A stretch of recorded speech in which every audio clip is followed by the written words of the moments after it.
Movie का start kingdom of Lamia से होता है, जहाँ एक घर में एक क्यूट सी बेबी पैदा होती है जिसका नाम एला रखा जाता है। एक दिन एला की फेरी गॉडमदर लुसिंडा एला को देखने आती है। एला के रोने की वजह से लुसिंडा इरिटेट हो जाती है और एला को ओबीडियंस का गिफ्ट दे देती है। ओबीडियंस का गिफ्ट मिलने पर एला को जो भी ऑर्डर दिया जाता है, वो चाहती हो या ना चाहती हो, उसे फौरन पूरा करना पड़ता है। टाइम गुजरता है और एला इस गिफ्ट कम और कर्ज ज्यादा के साथ बड़ी हो जाती है। एला को अपने इस बिहेवियर की वजह से हर वो चीज भी करनी पड़ती है जो वो नहीं चाहती है। ये सब एला को बहुत डिस्टर्ब करना शुरू कर देता है। अचानक एला की मदर बहुत बुरी तरह बीमार हो जाती हैं। मरने से पहले वो एला से प्रॉमिस लेती है कि इस गिफ्ट के बारे में किसी को ना बताए, इस डर के साथ कि कोई इसको एला के खिलाफ भी यूज कर सकता है। और वो एला को अपना एक नेकलेस भी देती हैं, जिसे गले से लगाए एला बड़ी हो जाती है। फिर एक दिन एला के फादर पीटर उसे बताते हैं कि उनकी हालात खराब होने की वजह से उनके पास 2 ऑप्शंस थी, या वो इस घर को सेल कर देते या वेल्दी सोशलाइट डेम ओल्गा से शादी कर ले। उन्होंने शादी करने का डिसाइड किया है। एला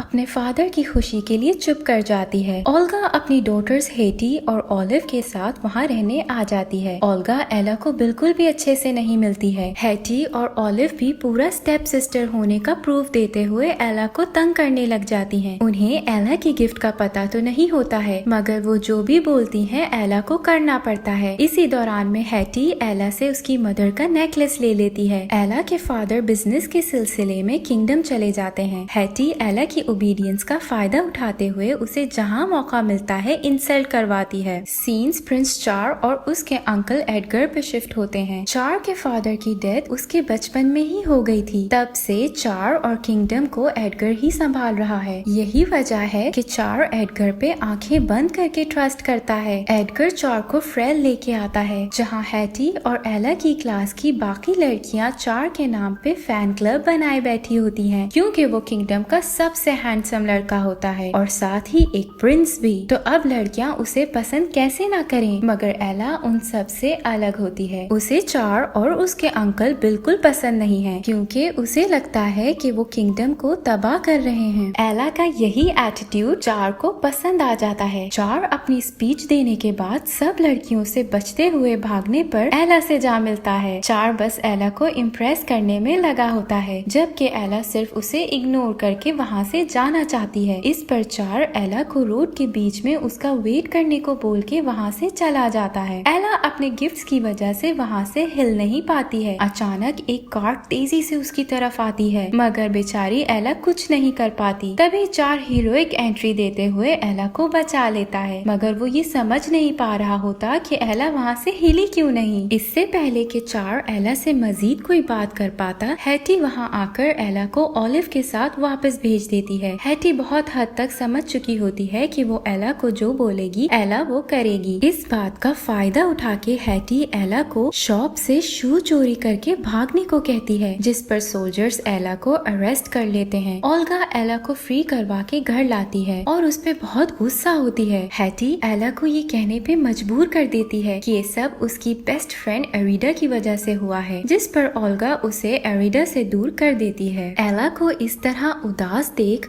उसकी हाउस होल्ड फेरी मैंडी उसे एक बुक दिखाती है, जो कि असल में उसका बॉयफ्रेंड होता है। गलत मैजिक स्पेल की वजह से वो एक बुक बन जाता है। एला उसी बैनी को अपने साथ ले जाके लुसिंडा को ढूंढ के कन्विंस करने को कहती है, ताकि वो स्पेल वापस ले ले। एला को बेनी की मदद से पता चलता है कि लुसिंडा जायंट विल में एक वेडिंग अटेंड कर रही है। एला फौरन वहाँ के लिए निकल जाती है। रास्ते में एला कुछ लोगों को एक एल्फ को तंग करते देखती है। एला उन लोगों को एक टफ कंपटीशन देके वहाँ से जाने पे मजबूर करते हुए एल्फ को सेव कर लेती है, जो उसे अपने साथ अपने विलेज ले जाता है। स्लैनिन एला को बताता है कि वो एक लॉयर बनना चाहता है, मगर उसे बाकी एल्फ की तरह एक इंटरटेनर बनने के लिए फोर्स किया जाता है। स्लैनिन पे ये भी रिवील हो जाता है कि वो बुक कोई आम बुक नहीं बल्कि बैनी है। चार एला के लिए कोरोनेशन बॉल का इनविटेशन भेजता है, जो ओल्गा मैंडी से पकड़ लेती है। ओल्गा अपनी डॉटर्स को वहाँ ले जाने का डिसाइड करती है। एला और स्लैनिन जब विलेज से निकल रहे होते हैं, तभी वो सोल्जर्स को एल्फ को बहुत बुरी तरह मारते अपने साथ पैलेस ले जाते देखते हैं, ताकि वो बॉल पे लोगों को इंटरटेन कर सके। एला को ये सब देख बहुत बुरा लगता है। आगे बढ़ने पर एला और स्लैनिन पे ओगर्स अटैक कर देते हैं। स्लैनिन को ट्री के साथ बांध के एला को बॉइलिंग वाटर में डाल के अपना फूड बनाने ही वाले होते हैं कि चार फिर एक बार हीरोइक एंट्री देते हुए अपनी हीरोइन को सेव करता है। ओगर के साथ चार एक बहुत ही कमाल फाइट करते हुए उसका वुड वेपन तोड़ते हुए स्वॉर्ड उसके गले पे रख देता है। चार के फादर को मारने वाले ओगर्स ही होते हैं। इसके बावजूद भी वो उन्हें जिंदा जाने देता है। चार का जख्म देख एला उसे बैंडेज करती है। चार को जब पता चलता है कि वो जायंट विल जा रही है तो वो उसे अपने साथ चलने को कहता है। एला तो मना कर देती है मगर स्लैनिन के ऑर्डर पे उसे चार को हाँ कहनी पड़ती है, जिसके बाद वो लोग अपने आगे का सफर चार के साथ शुरू करते हैं। रास्ते में स्लैनिन चार से लॉयर बनने की बात करता है। चार उसे इस बारे में उसके अंकल से बात करने को कह देता है। ये देख एला को बहुत गुस्सा आता है कि वो किंग बनने वाला है और उसे लोगों की प्रॉब्लम्स में कोई इंटरेस्ट ही नहीं है। उतनी देर में वो लोग जायंट विल पहुंच जाते हैं, जहाँ सोल्जर्स को ऐसे जायंट्स को टॉर्चर करता देख चार बहुत हैरान रह जाता है। वेडिंग में पहुंच के एला को पता चलता है कि लुसिंडा वहाँ से जा चुकी है। एला उदास हुई वहाँ से जाने की बात करती है तो चार उसे रात वहीं उसके साथ रुकने को कहता है। एला के दिल में भी चार के लिए फीलिंग्स डेवलप हो चुकी होती हैं, इसलिए वो रुक जाती है। दोनों साथ बहुत अच्छा टाइम स्पेंड करते हैं और एक दूसरे में फुली इन्वॉल्व हो जाते हैं। चार एला को अपने साथ लेमिया बॉल पे चलने को कहता है और एला मान जाती है। नेक्स्ट डे दोनों कैसल पहुंचते हैं, जहां एला की सिस्टर्स भी बॉल अटेंड करने पहुंच चुकी होती हैं और सब लड़कियों के साथ पैलेस का टूर कर रही होती हैं। चार के पैलेस में एंटर होते ही सब लड़कियां उसकी तरफ भागती हैं। चार ये देख एला को लेके जल्दी से वहाँ से निकल जाता है। चार एला से कहता है कि वो गार्ड्स भेज के लुसिंडा को ढूंढ लेगा, जिसके बाद वो एला को एडगर से मिलवाता है। चार एला को रिकॉर्ड रूम में लुसिंडा का एड्रेस देखने छोड़ के खुद एडगर के साथ क्राउन की फिटिंग के लिए चला जाता है। वहाँ वो एडगर को बताता है कि वो एला को बॉल पे शादी के लिए प्रपोज करने वाला है, उसी जगह पे जहाँ उसके फादर ने उसकी मदर को शादी के लिए प्रपोज किया था। एडगर ये जान के ज्यादा खुश नहीं होता है। एला के चार की लाइफ में आने पर चार के अंदर चेंजिंग और उसे ऐसे किंगडम के बारे में क्वेश्चनिंग एडगर को ज्यादा पसंद नहीं आती है। उसे लगता है कि एला उसके लिए खतरा बन सकती है। एला को रास्ते से हटाने के लिए वो हैटी और ऑलिव को मिलने बुलाता है। एडगर हैटी से कहता है कि अगर वो उसकी हेल्प करेगी तो वो हैटी की शादी चार से करवा देगा। हैटी का तो यही ड्रीम होता है। इसे हासिल करने के लिए वो किसी भी हद तक जा सकती है और वो ऐसा ही करती है। हैटी एडगर को बता देती है कि वो एला को जो ऑर्डर करेगी एला वो करेगी। ये जानकर एडगर को एक आइडिया आता है और वो सीधा एला के पास जाता है। पहले तो एडगर एला को अजीब अजीब ऑर्डर्स दे के चेक करता है कि हैटी की बात सच्ची है कि नहीं, जिसके बाद वो एला को बताता है कि चार उसे आज रात प्रपोज करने वाला है। एला हैरान खड़ी बस एडगर की बातें सुन रही होती है। तभी एडगर एला से कहता है कि वो उसे हाँ नहीं बोलेगी बल्कि उस वक्त उसकी जान ले लेगी। ऐसा करने के लिए वो उसे डैगर भी देता है। एला ना चाहते हुए भी एडगर के ऑर्डर पे वो डैगर पकड़ लेती है। तभी एडगर एला पे रिवील करता है कि चार के फादर को मारने वाला भी वो था और अब वो चार को भी रास्ते से हटाना चाहता है ताकि सारी किंगडम वो अकेले किसी भी इन्वॉल्वमेंट के बगैर रूल कर सके। एला समझ नहीं पा रही होती कि वो अब क्या करे। वो एडगर की बात भी नहीं मान सकती है, इसलिए फौरन पैलेस से निकल जाती है। एक होटल में बैठी वो चार के लिए लेटर लिखती है जिसमें वो उसे सारे रिलेशंस खत्म करते हुए बाय बोल देती है। उसे बस किसी भी तरह मिडनाइट तक का टाइम गुजारना है ताकि ये ऑर्डर की ड्यूरेशन निकल जाए और चार को कुछ भी ना हो। ऐसा करने के लिए वो स्लैनिन से कह के खुद को पैलेस से दूर एक ट्री पे टाई अप करवा लेती है कि वो वहाँ से हिल के पैलेस तक जा ही ना सके। साथ ही वो स्लैनिन से कहती है फॉरेस्ट वापस जाके जितने हो सके एल्फ, जायंट्स और ओगर्स को जमा करके अपने साथ पैलेस ले जाए और चार को एडगर से प्रोटेक्ट करे। स्लैनिन उसकी बात मान के फौरन मदद ढूंढने निकल जाता है। चार एला का लेटर मिलने की वजह से डिसअपॉइंट हुए बैठा होता है और बॉल बिल्कुल भी इंजॉय नहीं करता है। रात का वक्त हो जाता है। एडगर के ऑर्डर का टाइम पास आ रहा होता है जिस पर वो टाई अप होने की वजह से भी ट्री से हिलने की ट्राई कर रही होती है। तभी अचानक आउट ऑफ नोवेयर वहाँ लुसिंडा आ जाती है जो एला की कोई बात नहीं सुनती बल्कि उल्टा उसे फ्री करके अच्छा सा ड्रेसअप करवाते हुए बॉल पे जाने को कहती है। एला के पास कोई दूसरा ऑप्शन नहीं बचता और वो ना चाहते हुए भी पैलेस के लिए निकल जाती है। एला को पैलेस में देख चार बहुत खुश होता है। चार के ऑर्डर करने पर एला को उसे अपनी ट्रू फीलिंग्स बतानी पड़ती है, जिसके बाद चार उसे उसी जगह ले जाता है जहाँ उसके फादर ने उसकी मदर को प्रपोज किया था। चार एला को बहुत ही क्यूट वे में प्रपोज करके हक करता है। तभी एडगर के ऑर्डर पूरा करने का टाइम हो जाता है। एला डैगर निकाल के उसे मारने ही वाली होती है, मगर ऐसा करना नहीं चाहती है, इसलिए खुद से फाइट करते डैगर को फेंक देती है। पर चार डैगर को देख के उसे ट्रेटर समझते हुए अरेस्ट करवा देता है। स्लैनिन ओगर्स, जायंट्स और एल्व्स को लेके वहाँ पहुँच जाता है और पैलेस में एंटर होके एला को फ्री करवाता है। बेनी की मदद से एला को पता चलता है कि एडगर ने क्राउन को पॉइजन कर दिया है। ये देख एला फौरन मेन रूम की तरफ भागती है ताकि अपने हीरो की जान बचा सके। उसे वहाँ तक पहुँचने में उसकी फ्रेंड्स हेल्प करती हैं। ये देख एडगर का स्नेक इमरजेंसी बटन प्रेस करके रेड गार्ड्स को बुला लेता है। एला को ऐसे मुश्किल में देख चार से रहा नहीं जाता और वो फिर से उसे बचाने चला जाता है। मैंडी को बेनी मिल जाता है, जिसे वो मैजिक स्पेल से वापस ह्यूमन में चेंज करती है। एला चार को एडगर का सच बताती है, ये भी कि एडगर ने ही उसके फादर को मारा है। चार ये सब सुन के अपना होश संभाल ही रहा होता है कि तभी एडगर का स्नेक चार पे अटैक कर देता है, जिसे उसे एला बचाती है। एडगर के स्नेक की इस हरकत से सब साफ साफ चार के सामने आ जाता है। ये देख एडगर खुद भी सच बोल देता है और जोश में आकर पॉइजन क्राउन खुद ही पहन लेता है, जिस पर उसकी डेथ हो जाती है। चार एला को सबके सामने प्रपोज करते हुए उसे किस करता है। लास्ट सीन्स में दोनों की शादी हो जाती है और यही मूवी की एक हैप्पी एंडिंग हो जाती है।